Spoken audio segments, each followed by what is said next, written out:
Hi, I'm Victoria, a licensed esthetician, and this is Chris, my husband and business partner.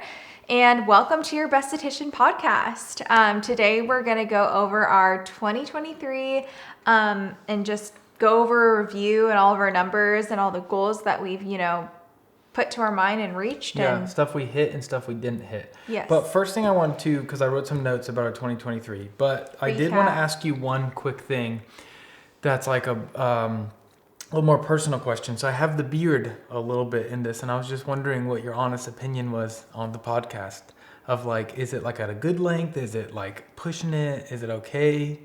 It's a little shaggy. I think you should shave it. Okay, so this is the last time we'll have the wannabe beard in the podcast. I just want to know what your thoughts were live. Right? Well, we're not live, but you know what I mean? Some people just don't. Some men just don't. Okay, we don't have to go there. Okay, I'm just that's saying. Messed up. That's super messed up. Well, you look younger. It's good when you shave shave it. Okay, yes. so what I did is I wrote down some of the numbers that we hit this year, and we want to be super transparent of like really opening up the business and letting whoever's watching, other business owners, hopefully know how we did. Years, whoever you are. How we did this year, and then also for us to look back and see like, okay, what are our thoughts on all the numbers that we hit? So we're going to start, I guess we'll just go big right off the bat because everyone's going to be very curious of what we grossed this year at Skin by You. So this is the calendar year or fiscal year, I think is what people call it, because we started the business actually, what was it? September of 22, right? So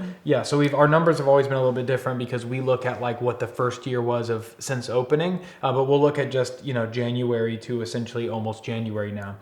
So Skin by You actually very sadly hit a little over $99,000 in gross revenue this past year, which is, it's kind of funny. Well, it's not because we didn't hit 100K. Oh. So we didn't hit like the six figures in the past 12 months. I can't say I'm a six-figure SD. Yeah, so you're a $99,000 SD. So as far as that what about goes, my other side gigs? Yeah, so we have some other streams of revenue as well. So Victoria does do influencer stuff on social media. There's some side projects Victoria's also done, but we kind of keep Skin by You as a separate entity of what we made over there. So as far as that number goes, I mean, it's good. I don't want to like downplay, like it's not amazing. Like it's crazy that we were able to do that, right? Like this is just the business bringing this in, which is our main income. It's kind of crazy because I feel like you look at people on Instagram and you just assume. So maybe somebody is like assumes that I make like maybe more than this. I don't know what number they would, but like it just shows you. I don't know what anybody's reaction to that number would be, but I think it's really cool. I'm so proud of us that like a year in we've been able to do that. And like, can you imagine like a year from now if we double that? That's crazy. Yeah, to double would be essentially the goal. Yeah, so if we look at the goal for next year, I would say at least to double that for the business would be the goal. With that number, I think one of our biggest downfalls this year was summer in Arizona, which we weren't fully expected. Between that and then you taking some maternity time, between those two things of Victoria taking a month and a half, almost 2 months off for the baby, and then just this is our first like full summer as a business here, and I don't think we really expected how slow it really was. And I'm not sure if everybody had the issue in specifically Arizona, but it was a big issue for us. Like a point where it was like almost scary of like we went. I think there was at least 1 week.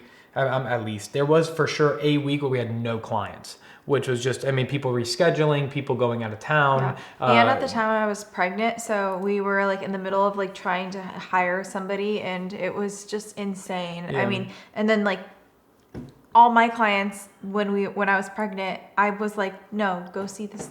And they all were like, nah, we'll wait. So that's that number, pretty exciting number. Moving to a less exciting number that's exciting for us on our back end is our total website visitors this year, which was 9,527. Why do you keep saying it's sad? I didn't say that one was sad. Oh. the first number I said. I didn't say that was Maybe I'm just stuck on the first time. But yeah, so we did 9,527 website visitors, which is super awesome for us. This is a number that we watch a lot. I specifically watch how many website visitors we get pretty much every single day. You're obsessed with Yeah, it. I am very obsessed. I think it's super, super interesting, especially watching where people are coming from. We do, because the Instagram is pushed across the US and across the world, we do get a lot of crazy website visitors. So not every single visitor is coming in actually looking for a service. So yeah, there's it a lot can of be, nosy and a lot of estheticians, too. nosies. Yeah, I mean, So but if you're a nosy esthetician, I see you. yeah, and we I'm see just your kidding. visitor. We see what city you're coming from. For the most part, we can watch them, right? From the website visitors, we can go into Google searches, which would be Google clicks. So people Googling, it could be our name, or it could be facials near me, Hydrafate, all the different things people could have been Google searching. And it's not super accurate in my opinion, but what I got was about 1,000 people clicked us from Google. Google also mentioned that we had about 78,000 impressions, which that's new to you. I just looked that up right now in the past year. So 78,000 impressions, essentially when people are Googling and looking through, them seeing our name in our website, which is cool because it's good for just overall brand awareness, that they were able to see our name. But yeah, so that was 1,000, a pretty good number there. And then we'll get into the Instagram stuff, which I think is a lot of fun and a little bit of a conversation. So our Instagram content, which I will say is sad in my opinion for sure this time, we posted 248 pieces of content this year, which is below what I was hoping for, in between your maternity leave and then also just kind of us refiguring out where our place was at Instagram. Wait, are you sure that's right? Yeah, I counted. But I have 400 something posts. Yeah, but we did a lot the first year. So we slowed down our second year. So so a little bit less than one post a day. So essentially we took a few months off all together throughout the year. But yeah, so I mean, I want to talk a little bit about that. So that's a lot of content and we end up slowing down on purpose. So, I mean, I want you to talk about what your idea was with us slowing down and posting every single day and your thoughts on that. Oh, well, we were just like emotionally drained. So, I mean, and the baby was a huge factor. So I feel like when we really slowed down was when we were like just so overwhelmed with Instagram. So we started, when we first opened Skin by You, we were like in straight hustle mode. We posted like 2 times a day. And then there got to a point where I was like so emotionally exhausted. And then like I was pregnant. So I just honestly had just like so much emotional drainage. And so I just didn't prioritize posting every single day. Yeah. And I think that was a big one. And I think in the past month or two, we've also realized for our business personally, we're not getting the majority of our new clients from Instagram. Yeah. So we've also been more, purposely not been going out of our way to make sure we post on Instagram, where it's just been, in my opinion, we've just been a little bit more focused. If we're going to post, it's a good post. Yeah. Where in the beginning we were more like, today's a new day, it means you have to post. So some days we post some bangers, and then some days it wasn't our best work. It's kind of crazy, like the amount of reach that we get, and then just how many people are like not even in our city. So I'm like genuinely curious to see if there's other estheticians that get like all of their clientele from Instagram, because to me, I feel like majority of estheticians followings are like estheticians. Other estheticians. Estheticians. And this is something that, like, I mean, us getting back on the road hopefully next year and maybe interviewing some new estheticians and actually getting down to the truth. We are really, really curious about, some estheticians online, we have seen them say, most of my new clients come from Instagram, which is just so interesting to us. And I think it's awesome. But like, we feel like we really, really tried in the beginning, and we did get a lot from Instagram, don't get me wrong, but as we've been in business longer and longer over time, and I don't know if it's maybe subconsciously because we haven't been going hard on Instagram and we have been putting a lot of work into the website, that the website has been bringing more. And then because of that, the Instagram lowers down. So maybe it's just an us thing. I mean, we've gotten a lot of clientele from Instagram, but I will say, I feel like a lot of estheticians that do go solo, like had a chance not everyone, of course, but had a chance to build the clientele through or, like or somewhere local else. friends. And I think, if they built them somewhere else and they had them on Instagram already, it's much different than from us, because we got to Arizona and didn't know a soul. So maybe like they did get like a follow, like maybe that they do have more of a local following. Yeah, like a local following because like the word of mouth and stuff. Yep. But we literally started from knowing not a soul in Arizona. Yeah, so we didn't really get that kind of local. It's just a weird, it's like such a different perspective. So it's not easy starting a business with not knowing anybody. You literally have to like all or nothing, right? Yeah, because it's not like we had like a cousin who was like, oh, they're going to tell their friends, or a family member or a mother-in-law. Or just even like all the things that you think like, oh, if like when we first opened the business, I thought that being around other businesses and being around other hairstylists and such would get the word of mouth out, but that's just not how it works. It's kind of crazy how you think of those things and it just doesn't come to if to it life. Does work, there has to be a strategy with it. It's not just like you're near things and it works out. It's like having a storefront and just assuming, well, we have a storefront, so people are going to walk in. I mean, they have to see a sign. There has to be businesses around that people are walking to. They have to be other businesses that are essentially in your niche, or their clients are in your niche where they'd be willing to shop, right? So 2023 recap, where would you say that majority of my followers come from? I mean, clients. I mean, I guess at the beginning of the year, we did have a lot more on Instagram.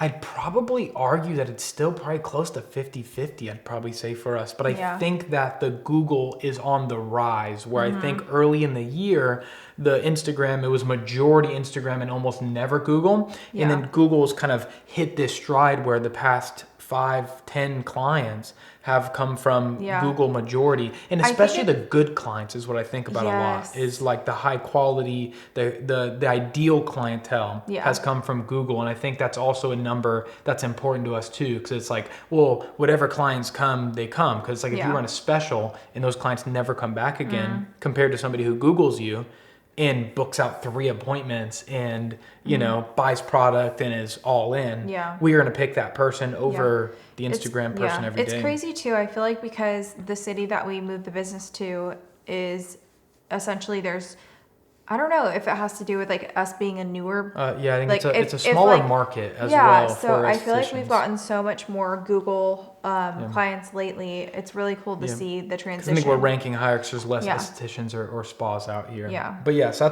that's a fun number. The next really fun number was how many Instagram followers we gained, which I found a screenshot I took from late December, early January last year, and we did 23,000 new followers in the past 12 months, which is almost 2,000 followers a month on average. We've been slowing down a little bit lately with the slower posting. So it's been less at the end of the year, but we really hit it hard at the beginning of the year. So that's absolutely insane to grow 23,000 followers in 1 year. So I looked last year, we started last year with about 6,000 followers. And I remember taking a screenshot when we got to like 8,000 at the end of January, because I was like, this is crazy. Yeah. I think at that point it was like 6 months or so. So that's like, I mean, that's really, really awesome. That shows even that 248 pieces of content, it shows how quality those 248 pieces of content were, because we had nothing mega viral this year. I mean, we're still, to this day, we had one post on Skin by Victoria, the old Instagram, that I think went mega viral, but with Skin by You, we still haven't had like a 1 million view reel or a 1 million view Instagram post yet. So Instagram's weird. I've just come to like accept the terms that like just appreciate whatever Instagram gives you. Whatever you got. Okay, so then also by 2023, we had one new baby. One new baby. Yeah, so we're up one baby compared to last year. That was a new thing this year. We moved locations. We did. That was huge. Which is super, super exciting. So we're in more space now. We're in a little bit more of a storefront. We share it with another business, so it's not quite Skin by You name on the building, but it's a huge jump for us. Yeah, but I mean like not in like the big like a light, like there's no like light that shines through where like the light bulb goes out sometime. It's such a cool like situation. But so that's a big deal for us. That was huge for us going into this year, with a lot of fear, knowing that our lease was up at the old spot and trying to find the perfect location. And fortunately, God blessed us into a position now that you're very, very happy, so happy. right? And you have the space and the whole nine. Yeah. The last thing that we'll kind of finish the video up on is client retention, which was a goal for this year. As we finished up the end of last year and we're transitioning the business and learning some new things, one of the most important things that we decided to work on was less focusing on getting new clients, but making sure your current clients were happy and rebooking appointments again. So, I mean, what things do you think that you did to really boost client retention in 2023? If you could kind of like off the top of your head mention a few. One thing that I think really helped me grow, like, and for people to trust me and like continue to book appointments, because they felt like and I do, like, they can feel the care that I have for them and just giving value to the service. So if it's, saying, hey, I appreciate you, I'm going to comp your dermaplaning today, or one thing that we did a lot was gift an item, and without even advertising it. So when the person comes in, when my client comes in and you're gifting them something, it adds value to the service. So, just literally treating every client like, thank you so much for supporting my business, and just adding like 10% off there, like the people who like come in continuously every single month. It sounds like almost like treating every client like it's your only client. Yes. Like absolutely. treating every single person, and they do mean a lot to you, right? And to us as a whole. They keep our family fed and the roof over our head. Of course. So to pretend and act for 1 second like, oh, you're just another client in the books, would be a little bit crazy. And I think like 2023 has like really taught me of like, it doesn't matter how many clients that you have, but like treating each single person that walks in your door like they're going to spend $1,000, no matter what, treating them with that like authenticity. If they do or don't. I think that's a really important point. I think that's it was a big lesson that I know you're the one in the treatment room, not me, but something I study and I work on, and me being on the back end, it's just important for me, the clients, to be happy as they are for you in the treatment room, because me working on the numbers and helping order products and things like that, like I need the clients to come back in next month to make sure that the business can stay afloat. It's so special because I remember us having a conversation and we were like so like consumed with getting new clients every single day in the door, and then we realized that no, we need to look like within and look and like treat every single client that we have like $1 million. And I also think that another thing that we can take away is something that I struggled with when we first opened the business, was not knowing my worth and my value, and like feeling like I needed to undercharge my services. And I feel like a lot of estheticians feel like they have to discount their services. I mean, I see estheticians giving like $50 facials or $30 facials, and I'm like, how, like there's no way you can stay in business if you're devaluing your service. And like, of course, if you're not confident in what you can, give, then that's a different story. But like, know your worth is something that I've really like discovered is my dream clientele. The reason why I don't get randos and cheapos and weirdos is because I value myself, and my prices just show that. And I think that also helps when a client comes in and they see that number and they see it's a more expensive and they expect a lot. And then when you give a lot, they go, this is exactly why I came here. This is exactly why I booked with you and not somebody else, right? So I definitely think that's super, super important. I think in general, one of our 2024 goals would be to keep that retention. I know I have to look back over. I haven't looked at our retention numbers in a while. I'd probably say we're at like 80% or so now as far as retention when a client books their first appointment, the likelihood of coming back. We also don't get a ton of like free consultations, so the number is still high for our retention because we don't have a lot of people coming in that are like window shopping, which is good and bad, because that's good because it gives you a chance to book somebody, but then also bad because we have less of a chance to kind of throw the net out there. So that's maybe something that we'll so nervous lately because we've been getting more Google people. So I'm like, I don't want a bad review. Like I don't. Oh, I know. Yeah, we talked about Google reviews in the previous episode and how important they are. So the more people that come off Google, there is a high bar to reach. Yes. But I mean, that's pretty much all I got for our 2023. It was a great year. We were very blessed. I mean, that's all I got. We are so thankful for just the journey, and it's been fun to just look at our year and see what we're going to do in the next year, and we'll be back with the podcast at the end of next year, and we'll go over our numbers. It'll be fun to compare. Exactly. But yeah, if you guys have any questions, please go ahead and put them in the comments. If you have any video requests or topics, we would love to hear them. But thank you so much for tuning in to Your Besthetician, and we hope you have a wonderful night.